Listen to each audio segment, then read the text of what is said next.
ब्रह्मा, विष्णु, महेश, ये तीनों ही जो भगवान हैं, इनमें आपने एक चीज़ सब में कॉमन देखी होगी कि सब मेडिटेट कर रहे हैं, ध्यान कर रहे हैं। एक बार जरा इस एंगल से सोचिए, भगवान इस एक चीज़ को इतनी महत्ता, इतनी इंपॉर्टेंस क्यों दे रहे हैं? मतलब क्या भगवान के लिए भी ये इतनी इंपॉर्टेंट चीज़ है?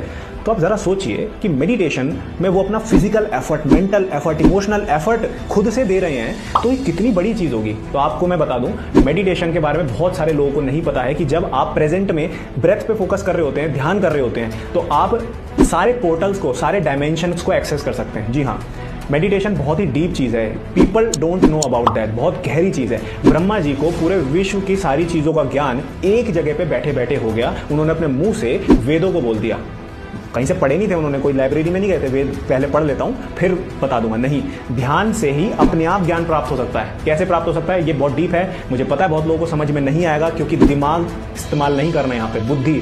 बुद्धि उतना ही कर सकती है जितना आदमी को भौतिक रूप से, मतलब मटेरियलिस्टिक रूप से आदमी को पता है, लेकिन बुद्धि के बियॉन्ड, दिमाग के बियॉन्ड चीज़ें कुछ और हैं। वो कब होगा? जब हम बुद्धि को बंद करेंगे और ध्यान में जाएंगे, तभी आप दूसरी चीज़ों को एक्सेस कर सकते हो। तो इसी प्रकार से ध्यान में ज्ञान प्राप्त होता है जब इंसान माइंड को काम कर देता है। कहते हैं ना, माइंड को काम कर दो, तब चीज़ें ओपन अप होनी शुरू होती हैं। तो इसीलिए कहा गया है कि ध्यान, जो भगवान भी इसको इंपॉर्टेंस देते हैं, हम तो इंसान हैं, हमें भी इसको करना चाहिए।